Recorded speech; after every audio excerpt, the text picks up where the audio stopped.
ओम नमः सिद्धेभ्यः। ओम नमः सिद्धेभ्यः। ओम जय जय जय। नमोस्तु नमोस्तु नमोस्तु। नमो अर्यन्ताणं नमो सेद्धाणं नमो ऐरियाणं नमो वजायाणं नमो लोये सवसाणं। मंगलम भगवान वीरो मंगलम गौतमो गणी मंगलम कुंद कुंदारो जैन धर्मोस्तु मंगलम सर्वमंगलम मांगल्यम सर्वकल्याणकारकम प्रदानं सर्वधर्माणां जैनं जेतु शासनं जैनं जेतु शासनम। बोले जिनवाणी मात की जय हो। बोले श्रुति मात की जय हो। सलाका पुरुष ग्रंथ और पंडित रतनचंद जी भारी विरचित ग्रंथ है। अपनी चर्चा यहाँ 16वें शांतिनाथ भगवान उनके जीवन की कथा चल रही है। पूर्व भव की बात शुरू हुई है। ये बात लास्ट छोड़ी थी। सम्यक प्राप्ति से जिनके चेतन प्रदेशों में अपूर्व आनंद तरंगी उछलने लगी और जिन्होंने देश व्रत धारण किए, ऐसे उन अमित तेज विद्याधर को अपने पूर्व भव जानने की जिज्ञासा हुई। उन्होंने विनयपूर्वक पूछा, हे सर्वज्ञ देव, मुझे और इस श्री विजय को परस्पर में ऐसा स्नेह क्यों है तथा इस असनी घोष ने मेरी बहन सुतारा का अपहरण क्यों किया। ये बात अपन ने छोड़ी थी, उसका उत्तर आज चलाते हैं। तो प्रश्न समझ में आ गया है। क्या प्रश्न पूछा है? मुझे और श्री विजय में परस्पर प्रेम क्यों है और मेरी बहन सुतारा का अपहरण क्यों हुआ। क्या दिव्यधनी में उत्तर आता है। देखिए, दिव्यधनी के निमित्त से सह समाधान हुआ। हे अमित तेज, तू पूर्व भव में श्रीसेन राजा था। तू वहाँ सतपात्र दान के प्रभाव के फल से मरकर भोग भूमि में उत्पन्न हुआ।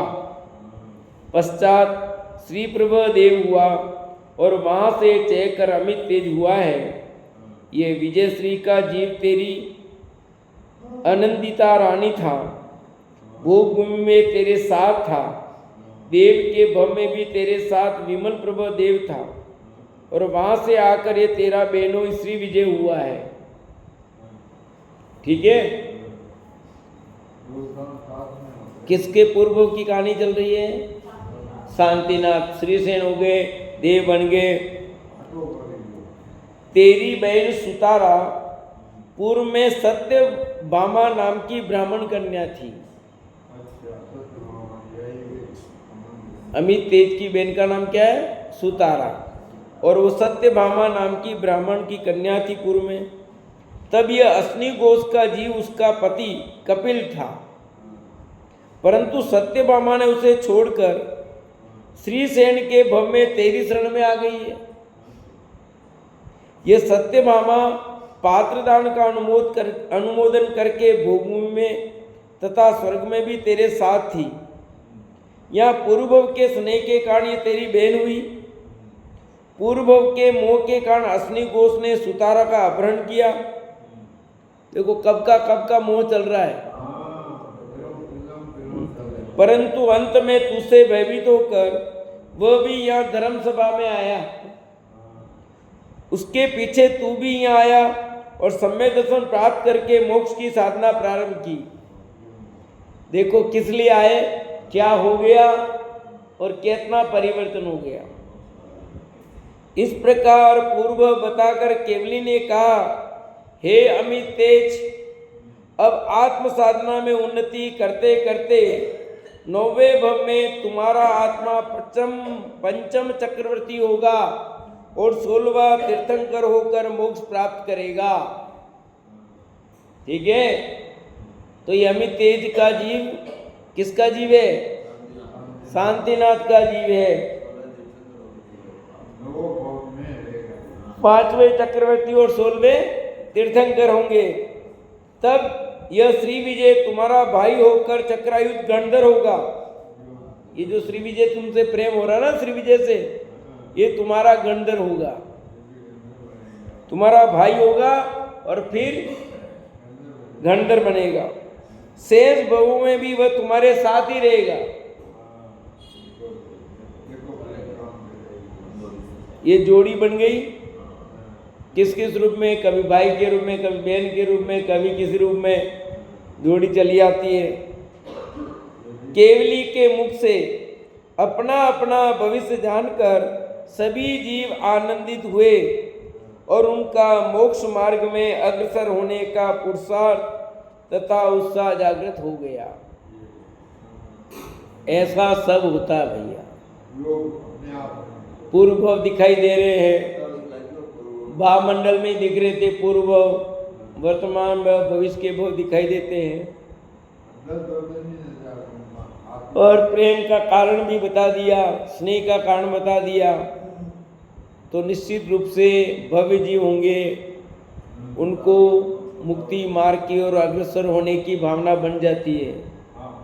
जिनका संसार का किनारा बाकी हो, उनको मुक्ति मार्ग में लगने की इच्छा नहीं होती, भले कितना ही सुन ले। और जिनकी होनार बली हो, काल प्रज्ञा हो, उनको जिनवाणी की बात समझ में आती है, उन्हें हृदयगम होती है, उन्हें अच्छी लगती है और इच्छा होती है कि मैं जिनवाणी की शरण में रह करके अपना काम कर लूँ। बाकी तो ठीक है, आ रहे हैं जा रहे हैं अलग बात होती है, 10 दिन आना 10 लक्षण की अलग बात है। 12 महीना स्वाध्याय सुनना बिना रुचि के संभव नहीं है। इसको विशेष रुचि होगी वो ये मुक्ति के मार्ग की बात समझ पाएगा भैया। संसार का किनारा जिसके निकट आया है वो इस सच्ची बात की ओर अग्रसर होगा। बाकी तो कितनी कितनी चीज़ें होगी और ये जीव कहीं न कहीं अटक जाएगा, कभी लोभ से, कभी भय से, कभी अभिमान से। कल आई थी 3 बातें, लोभ, भय और अभिमान। तो वो आज इधर भी लगा दो, इसमें भी लग जाती है।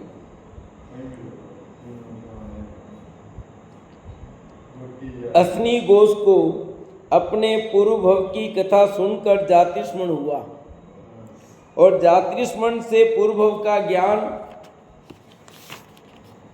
होने से उसे संसार से वैराग्य हो गया। लो, उसे संसार से क्या हो गया? वैराग्य हो गया, जातिस्मरण हो गया। जातिस्मरण से उस कितने भव की घटना उसको मालूम पड़ गई। सुतारा देवी तथा ज्योति प्रभा भी अपने पूर्व सुनकर संसार से विरक्त हो गई और दीक्षा लेकर आर्यिका बन गई। लोग, इन्हें भी वैराग्य हो गया।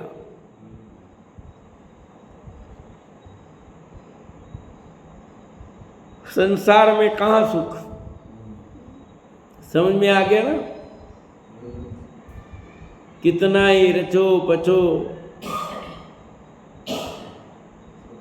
अमित तेज और श्री विजय दोनों सम्यक दर्शन प्राप्त कर और देश व्रत अंगीकार करके वापिस चले तो गए, परंतु राजा अमित तेज के जीवन में एक महान परिवर्तन हो गया।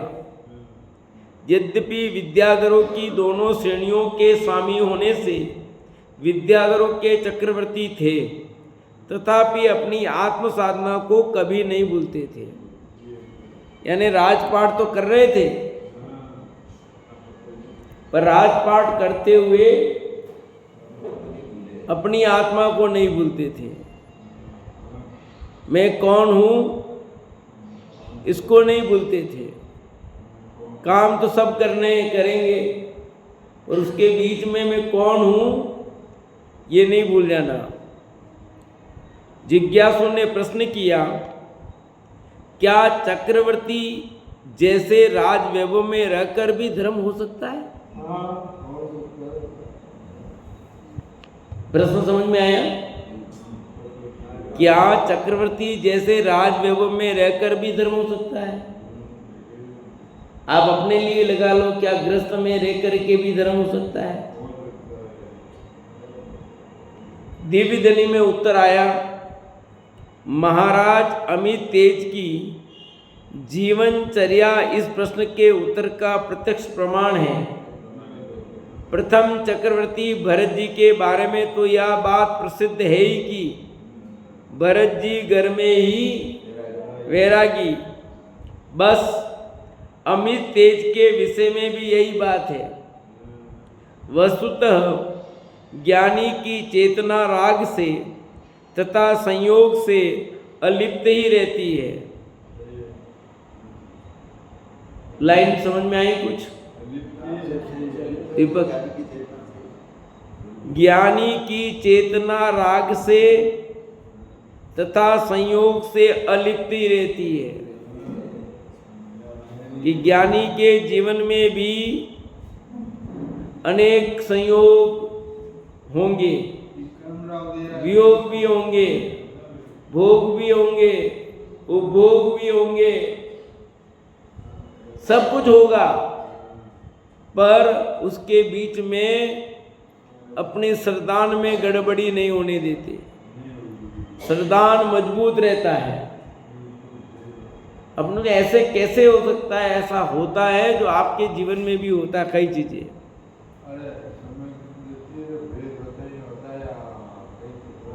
आपको कई चीज नहीं पसंद है, फिर भी आप करते हो तो आपको पसंद हो गई वो। मजबूरी में करने पड़ते हैं कई चीज काम, नहीं चाहते हुए भी। इसका मतलब क्या हो गया? और दवाई वाला तो उदाहरण अपना प्रसिद्ध है। अब हमारे में से कौन दवाई लेना पसंद करता है? और सब लेते हैं कि नहीं लेते हैं? लेनी पड़ रही है। और कैसे लेते हो? मुंह लटका करके लेते खुशी खुशी हो, पर अंदर में खुशी है कि नहीं लेने के भाव है।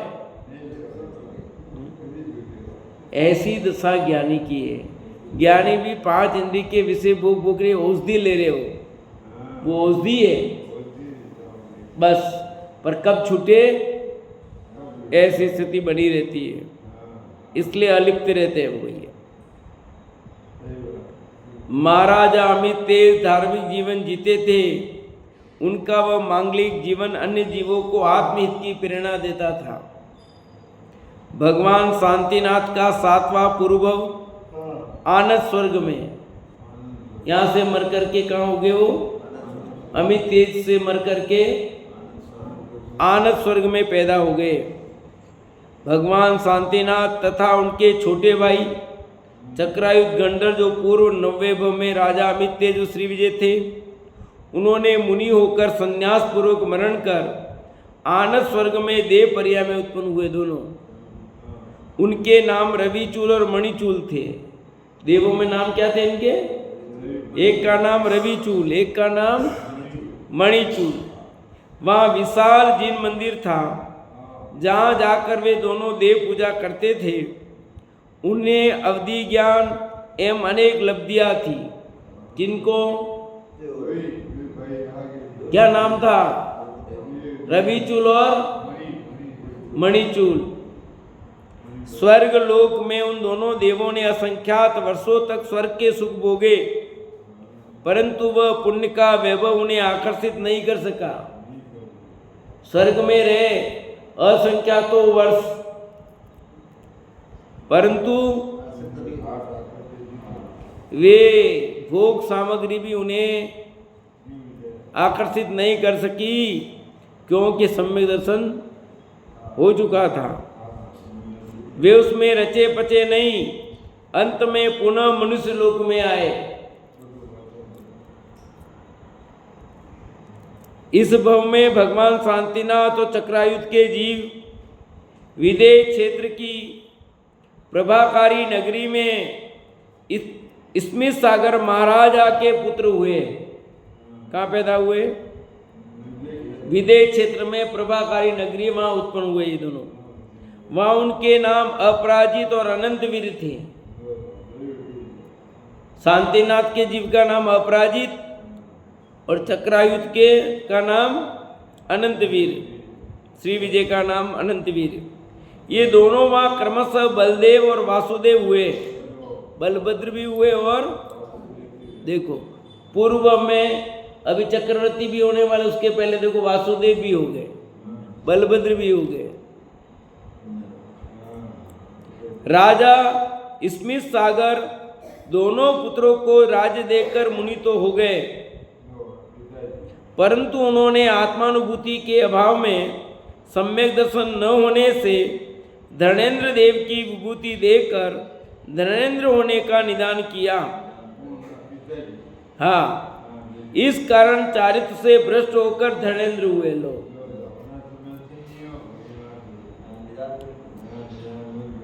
स्मित सागर मतलब शांतिनाथ के जो जीव है इस समय अपराजित, उनके पिताजी, ठीक है। अपराजित और अनंतवीर दोनों भाई विदेह क्षेत्र में बलदेव और वासुदेव रूप में प्रसिद्ध हुए। 3 खंड की उत्तम विभूति उन्हें प्राप्त हुई थी। एक बार अपराजित बलदेव की पुत्री शादी के लिए सजकर आई कि इतने में आकाश में एक देवी उतरी और सुमति से कहने लगी,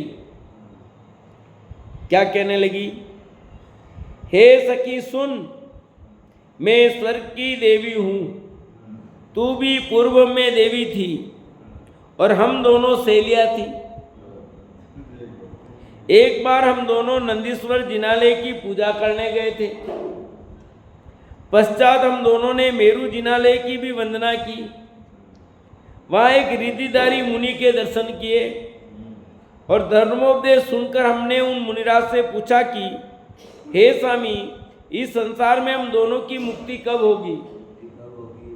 किसने पूछा था?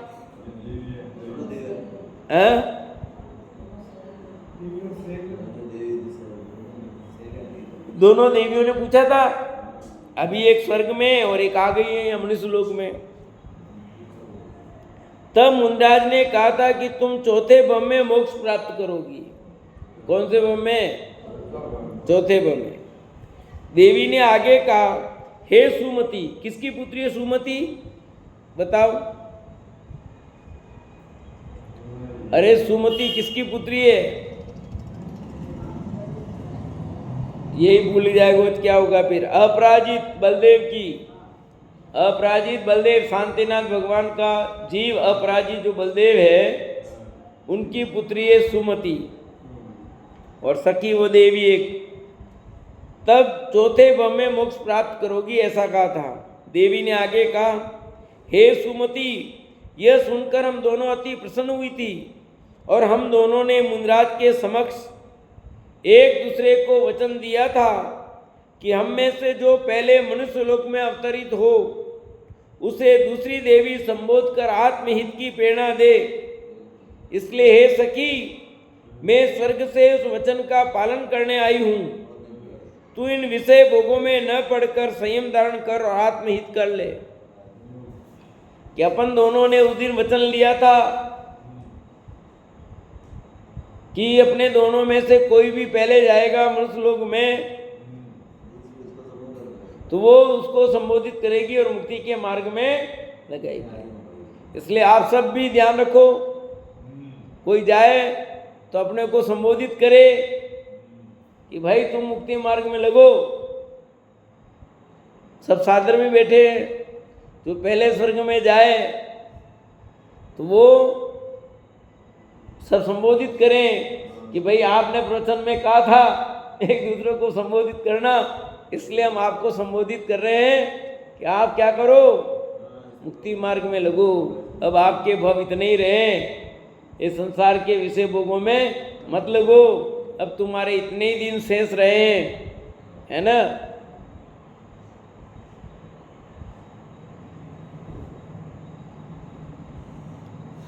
इसलिए उसने संबोधन, ऐसी और भी है कहानी संबोधन की, पता है कि नहीं? देवी की यह बात सुनते ही भावी तीर्थंकर के जीव अपराजित बलदेव की वीर पुत्री सुमति को अपने पूर्व भव का स्मरण हुआ और उसे वैराग्य हो गया। उसने 700 राजकन्याओं के साथ जिन दीक्षा ग्रहण की, लो कितनी, उसने ली, उसके साथ 700 कन्याओं ने और दीक्षा ले ली। वो लोग कैसा वैराग्य का प्रसंग बना होगा, हैं? एक दो दीक्षा लेते हैं तो इतना माओ, तो 700 लोगों ने दीक्षा ली होगी, तो कितना प्रसंग होगा।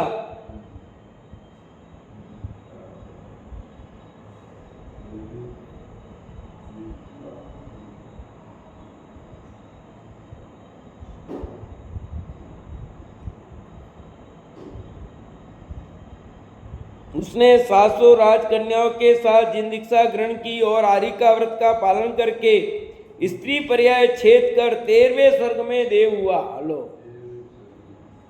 कौन? वो सुमति स्त्री पर्याय का छेद कर लिया और अब देव हो गए। किसका जीव है ये? सुमति का। शांतिनाथ के पूर्व अपराजित उसकी बेटी वीर पुत्री सुमति की इस वैराग्य की घटना से अपराजित बलभद्र का चित्त भी संसार से उदास हो गया। बेटी के वैराग्य से पिता का परिणाम भी बदल गया।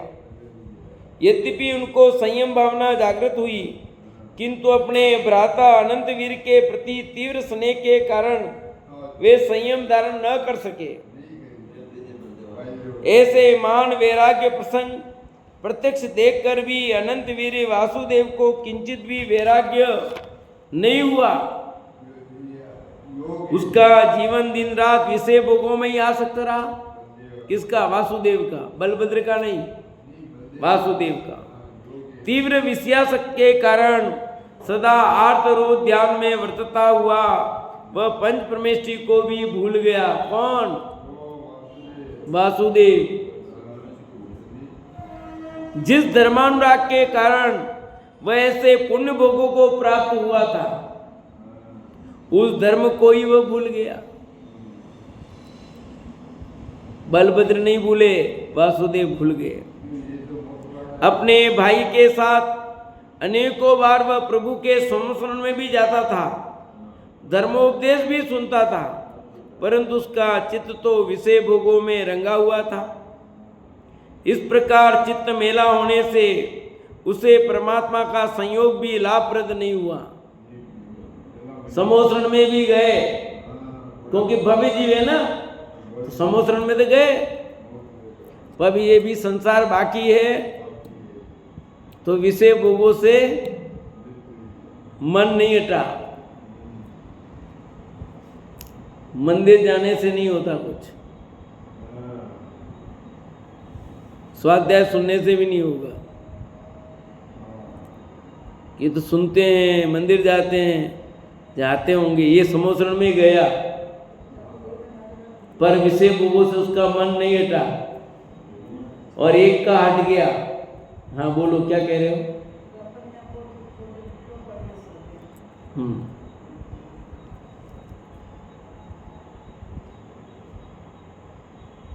ये घटनाएं ऐसे पढ़ने के प्रसंग से पता लगता है कि परिणामों की कितनी विचित्रता है। एक के परिणाम बदल रहे हैं उसी घटना से, एक के परिणाम नहीं बदल रहे हैं। कौन बदलेगा बदलाव? जब तक उसकी होनार बली नहीं हुई है, उसके उपादान की योग्यता नहीं जगी है, तब तक कौन बदलेगा? है काल अवधि पक्की नहीं है तो क्या होगा?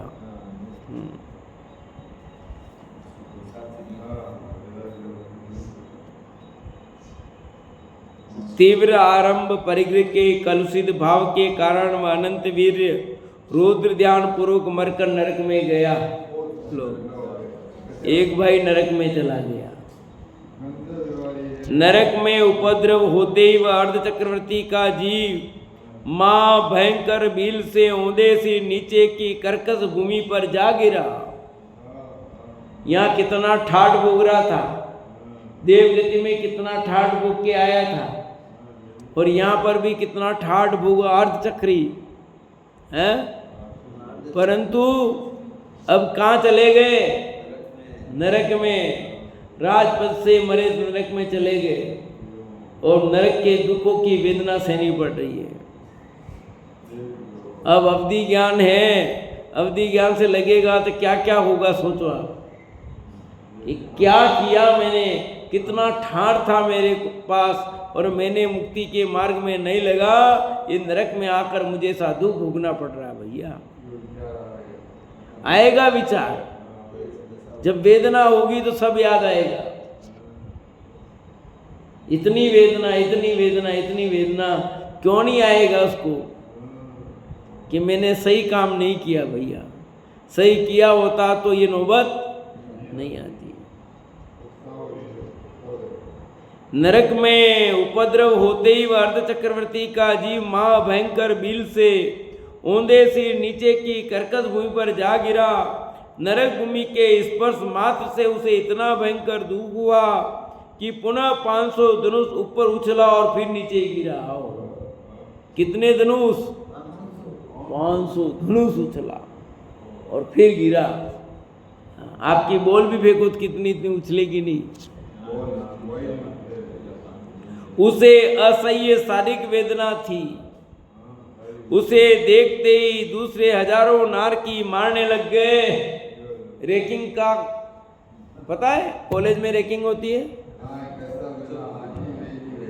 पता? देखो तो ये कहाँ से सीखे है पता? वो रैगिंग वाले नरक से।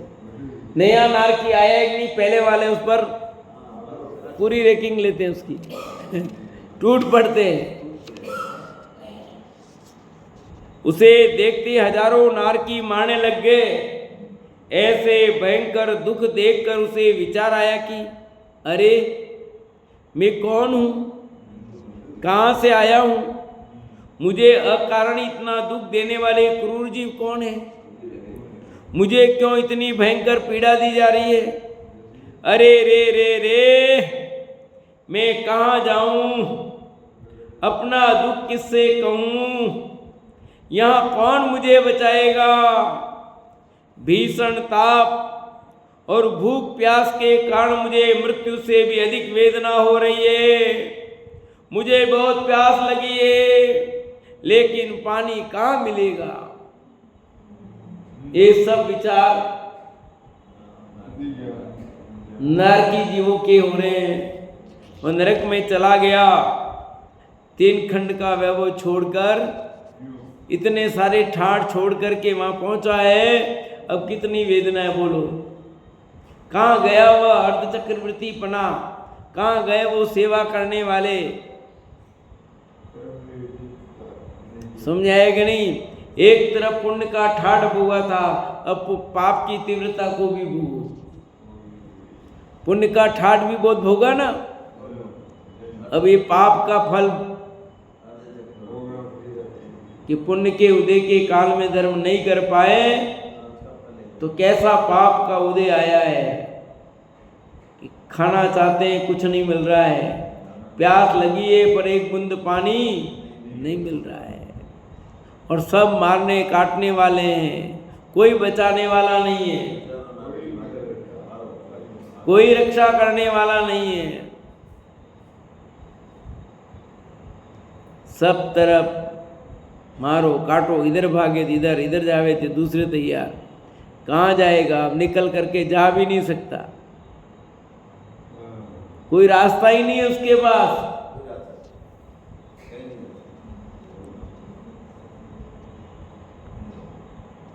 मैं कौन हूँ, कहाँ से आया हूँ, मुझे अकारण क्यों दुख मिल रहा है, सब ख्याल आ रहा है। इस प्रकार दुखों से चिल्लाता हुआ जीव इधर से उधर भटकने लगा। वहां उसको अवधि ज्ञान हुआ। उसने जाना कि अरे अरे अरे यह तो नरक भूमि है। अपने अवधि ज्ञान से जाना ये तो नरक भूमि है। पापों के फल से मैं नरक भूमि में आ पड़ा हूं। कौन विचार कर रहा है? बलभद्र का जीव, वासुदेव का जीव, सॉरी, वासुदेव का जीव नरक में आ गया है, विचार कर रहा है। और ये सब नारकी तथा असुर देव मुझे भयंकर दुख देकर मेरे पापों का फल चखा रहे हैं। अरे रे रे, दुर्लभ मनुष्य भाव विषय भोगों में गंवा कर मैं इस घोर नरक में पड़ा हूं। कि दुर्लभ मनुष्य भाव मिला था, उसका सदुपयोग नहीं किया और उसके फल में मैं नरक में आ पड़ा हूं, जहां वेदना के अलावा कुछ नहीं है। मुझ मूर्ख ने पूर्व में धर्म के फल में भोगों की चाह करके सम्यक रूपी अमृत को ढोल दिया और विद्यमान विषयों की लालसा की। धर्म रखा एक तरफ और विषयों की लालसा की, धर्म ग्रहण नहीं किया। अवसर खूब मिला पर अवसर का लाभ नहीं लिया। उस भूल के कारण मुझे वर्तमान में कैसे भयंकर दुख भोगने पड़ रहे हैं। अरे रे रे, विषयों में तो मुझे किंचित सुख नहीं मिला, बाह्य विषयों में सुख है ही कहां। कौन विचार कर रहा है? वासुदेव का जीव नरक में मार पड़ रही है, वहां ये विचार कर रहा है कि नरक में कहां सुख, किंचित भी सुख नहीं है। बाह्य विषयों में सुख है कहां? सुख तो आत्मा में है। अतीन्द्रिय आत्म सुख की प्राप्ति करके मैं पुनः अपने सम्यक्त को ग्रहण करूंगा, ताकि फिर कभी ऐसे नरकों में दुख नहीं सहना पड़े। ऐसा विचार वो वासुदेव का जीव जो नरक में चला गया अब कर रहा है।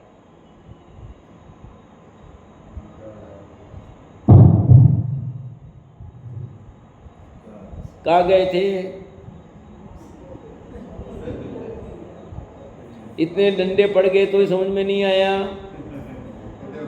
इतनी मार पड़ गई, कितने दुख का वेदन। अब विचार कर रहा है कि नहीं, अब मैं सम्यक्त को ग्रहण करूंगा और नरकों का दुख अब नहीं सहना है। इस प्रकार एक और पश्चाताप सहित नरक के घोराति घोर दुखों को सहन करता हुआ वह अनंत वीर का जीव, भावी गंधर्व का जीव क्या बनेगा? भावी गंधर्व। अपनी असंख्यात वर्ष की नरकायु का एक एक पल रो रो कर काट रहा था और दूसरी ओर उसके भाई अपराजित बलभद्र को अपने भ्राता अनंतवीर वासुदेव की अचानक मृत्यु हो जाने से गहरा आघात लगा। वो इधर नरक चला गया और दुख की वेदना सो रहा, और इधर भाई को बहुत दुख हो गया कि मेरा भाई चला गया, मेरे भाई की मृत्यु हो चुकी है। ऐसा स्वीकार करने को उसका मन तैयार नहीं था। मेरा भाई नहीं मर सकता, है ना?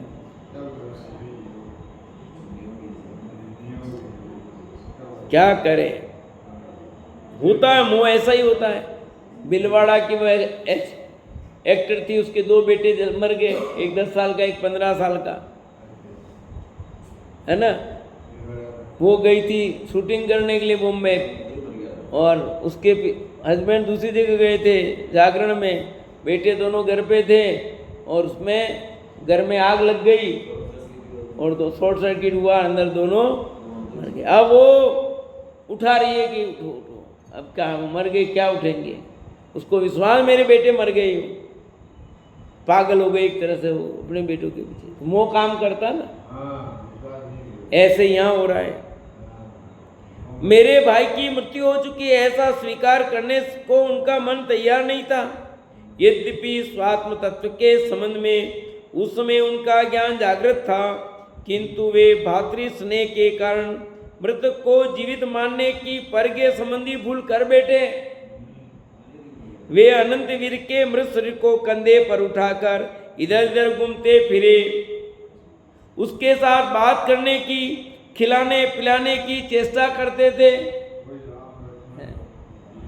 सभी बलभद्र ऐसा ही करते हैं। अब वो कर रही है तो वो कौन सा बड़े गिरे, बेटा चश्मा कहाँ गया, तू बिना चश्मा के तो रह ही नहीं रहा था।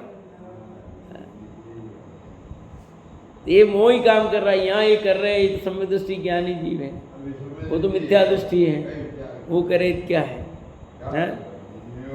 मोह में ऐसा ही चलता है, मोह का खेल है। वे अनंत वीर के मृत शरीर को कंधे पर उठाकर इधर उधर घुमाते फिरे, उसके साथ बात करने की, खिलाने पिलाने की चेष्टा करते थे। औदैहिक भाव की विचित्रता तो देखो, क्या लिखा? औदैहिक भाव की विचित्रता है ये। सम्यक की भूमिका में स्थित एक भावी तीर्थंकर मृत शरीर को लेकर 6 महीने तक फिरते रहे। क्या आश्चर्य है! भावी तीर्थंकर, वर्तमान में सम्यक दृष्टि ज्ञानी धर्मात्मा, फिर भी अपने भाई को कंधे पर लेकर घूम रहे हैं मृत। तो हम 12 घंटा 24 घंटे रख लें अपने मुंह में तो क्या बड़ी बात है? रखना नहीं चाहिए। मृत होने जाए उसको घंटे 2-3 घंटे में जला देना चाहिए। बहुत जीवों की उत्पत्ति हो जाती है भाई, पर मोह क्या काम करता उसकी बात है। 6 महीने तक तो शरीर सड़ा नहीं होगा, सड़ा तो होगा ही होगा, नहीं सड़ेगा कैसे नहीं सड़ेगा। परंतु उनका शरीर होता है सेना उच्च कोटि का, ठीक है, इसलिए उसमें ऐसी व्यवस्था होती है। जीवों की उत्पत्ति तो होगी, और मोह में घायल होने पर कुछ नहीं होता है तो उनका भी औदैहिक शरीर, सुनिए, परम औदारिक शरीर नहीं है कोई, औदारिक शरीर है। तो औदारिक शरीर होगा तो सब होगा ही, जीवों की उत्पत्ति तो होगी होगी, उसमें नहीं होगा ऐसा कुछ नहीं होता। परंतु वो हमारी जैसे सड़ा दाना वैसा नहीं होता, उनके शरीर में थोड़ी विशेषता होती है, क्योंकि वो उस जीव का शरीर अलग अलग होता है, सेनन अलग होता है, इसलिए उस प्रकार की बात बनती है। बाकी तो आप देखो 2 दिन में शरीर सड़ा, बास मारेगा, आप कैसे लेके घूम सकते हो?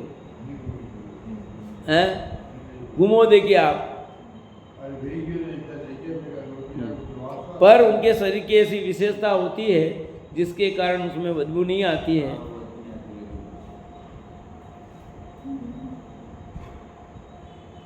वे अनंतवीर के 6 महीने तक फिरते रहे, किंतु धन्य उनके सम्यक चेतना को जिसने अपनी आत्मा को औदैहिक भाव से भिन्न ही रखा।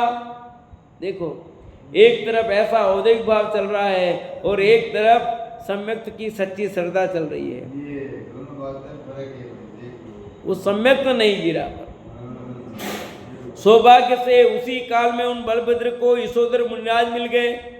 उन्होंने बलभद्र को उपदेश देकर कहा कि हे राजन, तुम तो आत्म तत्व के ज्ञाता हो, इसलिए अब इस बंधु मोह को तथा शोक को छोड़ो और संयम धारण करके अपना कल्याण करो। मुनिराज ने समझाया कि ये तुम भाई के मुंह में पागल मत हो, ये तो मृत कलेवर है और तुम भी दीक्षा लो, अब तुम्हारा भी काल पक गया है, तुम कब तक इसमें घूमोगे? 6 भव के पश्चात तो तुम भरत क्षेत्र के तीर्थंकर बनोगे और तुम ये काम कर रहे हो। भावी तीर्थंकर हो, वर्तमान में बलभद्र हो, तुम्हें शोभा देता है ऐसा काम है? दूसरे क्या सीखेंगे? तुम लेके भाई को घूम रहे हो कंधे पर 6 महीने तक हो गए, तो दूसरे क्या प्रेरणा लेंगे? तुम दूसरों को क्या समझाओगे फिर? हैं? तुम इतने ज्ञानी धर्मात्मा जी वैसे करेंगे तो दूसरे क्या करेंगे? 6 भव पश्चात तो तुम भरत क्षेत्र के तीर्थंकर बनोगे। ये मोह की चेष्टा तुम्हें शोभा नहीं देती, इसलिए अपने चित्त को शांत करो और उपयोग को आत्म ध्यान में लगाओ। है? हमें आपको समझाने पड़ रहा है, संबोधन करना पड़ रहा है। कहते नहीं कितने बन जाते किसको, अरे आपको क्या समझाए, आप तो खुद इतने वो हो। हैं? आपको ही समझाना पड़ेगा तो फिर क्या होगा। मुनिराज का उपदेश सुनते ही बलदेव को वैराग्य उत्पन्न हुआ। अब उसकी असली चीज जागृत हो गई, उनकी चेतना चमक उठी। अरे कौन किसका भाई, जहां यह शरीर ही अपना नहीं वहां दूसरा कौन अपना होगा। अब भाव जग गया कि कौन किसका भाई, जहां देह अपनी नहीं तान अपना। कहाँ मैं पागल हो रहा हूं, कहाँ मत वाला हो रहा हूं, कहाँ भाई को लेकर के घूम रहा हूं और खिलाने पिलाने की चेष्टा कर रहा हूं, कैसे मूर्खतापूर्ण कार्य कर रहा हूं मैं, क्या हो गया मुझे। अरे कौन किसका भाई, चाहे शरीर ही अपना नहीं वहां दूसरा कौन अपना होगा। ऐसा विचार कर उन्होंने दीक्षा ग्रहण कर ली और दीक्षा लेकर उन अपराजित मुनिराज ने अपना मन आत्म साधना में ही लगाया और अंत समय में उत्तम ध्यान पूर्वक शरीर त्याग कर वे महात्मा 16वें अच्युत स्वर्ग में इंद्र हो गए। फिर क्या घटना घटती आगे अच्युतेंद्र में वो कल पढ़ेंगे अपन।